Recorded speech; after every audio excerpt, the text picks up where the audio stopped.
नमस्कार दोस्तों, स्वागत है आपका हमारे चैनल पर। तो आज मैं आपके लिए लेकर आई हूँ गौतम बुद्ध की कहानी अच्छाई का फ़ायदा। आज की इस कहानी से आपको प्रेरणा मिलेगी भगवान बुद्ध के जीवन की कुछ ऐसी कई घटनाएं जो हमें जीवन में सही मार्ग दिखाती हैं। आज भी हम उनके जीवन की एक घटना को कहानी के माध्यम से आप तक लेकर आए हैं। आप इस कहानी को पूरा देखिएगा और ज्ञान प्राप्त करें। तो चलिए शुरू करते हैं। एक समय की बात है, गौतम बुद्ध अपने शिष्यों के साथ बैठे थे। उसी समय राजा अजातशत्रु वहां पहुंचे।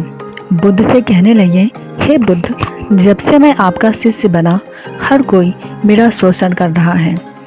आपका शिष्य बनने से पहले सभी लोग मुझसे डरते थे क्योंकि उस वक्त मैं बहुत कठोर था और मैं किसी को मौत की सज़ा देने से पहले एक बार भी नहीं सोचा करता था। लेकिन आपका शिष्य बनने के बाद मेरा किसी को दंड देने का मन ही नहीं करता और ना ही मुझे गुस्सा आता है।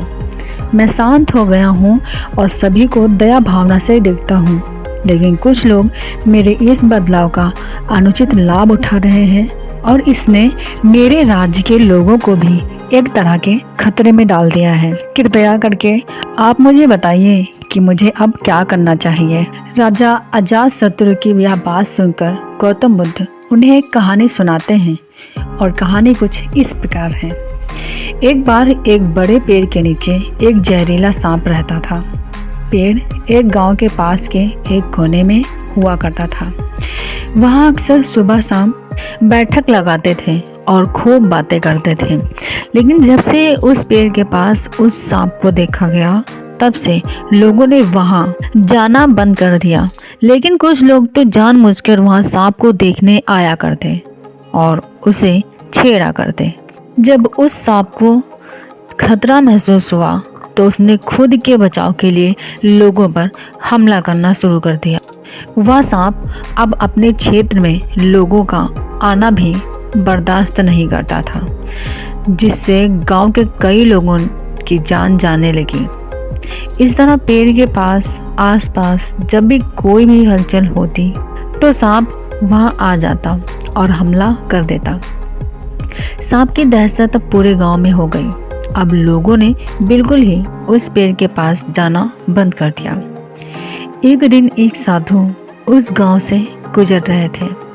तभी उस साधु की नज़र उस विशाल से घने वृक्ष पर पड़ी जिसके नीचे वो सांप रहा करता था। घने पेड़ को देख साधु के मन में विचार आया कि चलो वृक्ष की इस ठंडी छांव के नीचे बैठकर कुछ देर ध्यान लगाया जाए। उसी वक्त गांव के कुछ लोग अपनी गाय लेकर घर की ओर जा रहे। तभी उन लोगों की नज़र जब उस साधु पर पड़ी जो कि उसी पेड़ की तरफ ही जा रहा था, तभी लोगों ने उस साधु को सांप के बारे में सावधान करते हुए कहा कि आप उस पेड़ के पास मत जाना। वहाँ एक जहरीला सांप रहता है जो जरा सी हलचल होने पर हमला कर देता है और अब तक कई लोगों को काट भी चुका है। लोगों की यह बातें सुनकर साधु मुस्कुराए और उस पेड़ की तरफ चल पड़े। जगह को थोड़ा साफ करके जैसे ही साधु ध्यान करने के लिए बैठे तभी सांप हलचल सुनकर बाहर साधु के सामने आ पहुंचता है और फुंकारने लगता है। फुंकार की आवाज़ सुन साधु की आंख खुलती है। वह सांप को देखने लगते हैं। वह सांप की आंखों में देखते हुए एक मंत्र बोलते हैं और मुंह से फूंक मारते हैं।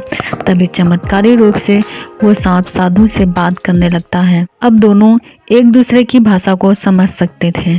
सांप साधु से कहता है, हे मनुष्य, क्या तुम मुझसे नहीं डरते? क्या तुम नहीं जानते यह मेरा क्षेत्र है और यहाँ आने की किसी की हिम्मत नहीं है?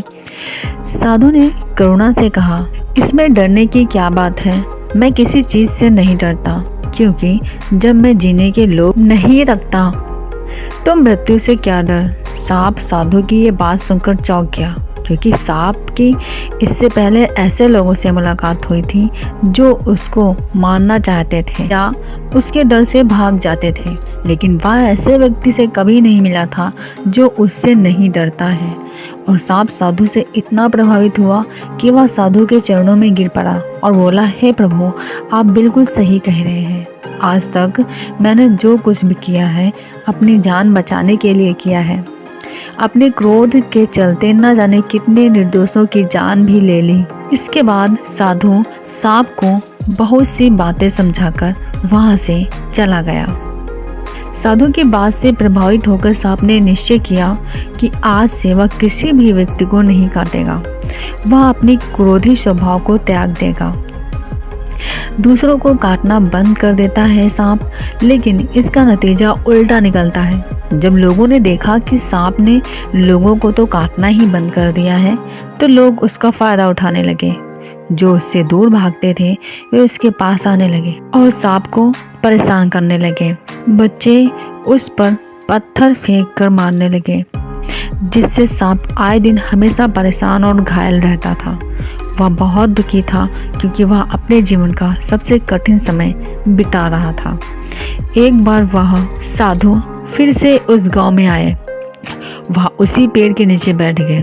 तभी साधु की नज़र जब दयनीय हालत में पड़े उस सांप पर पड़ी, तो साधु ने उस सांप से पूछा कि मित्र, तुम्हारी ये हालत कैसे हो गई? तुम इतने घायल और इतनी दयनीय स्थिति में कैसे आ गए? सांप ने कहा, जब से आपने मुझे अपने हिंसक स्वभाव को छोड़ने के लिए कहा, तब से मैंने निश्चय किया कि अब मैं किसी पर हमला नहीं करूँगा।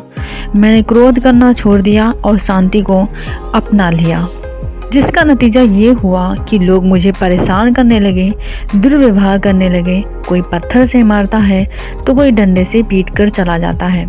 सांप की बात सुनकर साधु ने कहा, मित्र, मैंने तुमसे कहा था कि बेवजह दूसरों को मत काटो, लेकिन मैंने तुम्हें तुम्हारी आत्मरक्षा के लिए हमला करने से नहीं रोका था। कहानी सुनाने के बाद बुद्ध ने राजा से कहा, हे राजन, तुमने भी मेरी बात गलत तरीके से अपनाई है। मैंने आपसे अपने कर्तव्य को छोड़ने के लिए नहीं कहा था। आप अपने कर्तव्य से ही विमुख हो गए। आप एक राजा हैं, अतः पूर्ण रूप से साधु की तरह व्यवहार करना आपको खतरे में डाल सकता है। तुम्हें सिर्फ अंदर से साधु की तरह रहना था और बाहर से राजा की तरह, ताकि जरूरत पड़ने पर खुद की, प्रजा की और राज्य की रक्षा कर सकते। दोस्तों, बिल्कुल ऐसे ही जंगल में होता है।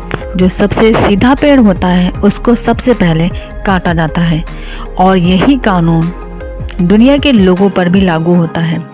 अच्छे भोले लोगों का खूब फायदा उठाया जाता है।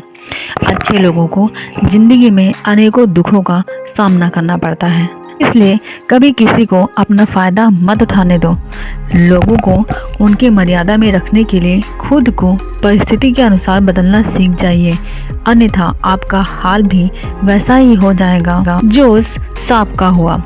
तो दोस्तों, उम्मीद करती हूँ आज महात्मा बुद्ध की ये कहानी से आपको एक सीख जरूर मिली होगी। तो दोस्तों, इस कहानी से हमें यही सीख मिलती है, हमारा सीधा होना हमारे लिए सही है, पर जहां आपको लगे कि आपके सीधे होने का लोग फायदा उठा रहे हैं, आपको परिस्थिति के अनुसार आपको बदलना भी चाहिए, ताकि आपका कोई भी गलत इस्तेमाल ना कर पाए। थे दोस्तों कि आपको यह वीडियो बहुत ही अच्छा लगा होगा, और अच्छा लगा हो तो वीडियो को लाइक कर दें, और चैनल पर नए हो तो चैनल को सब्सक्राइब कर दें।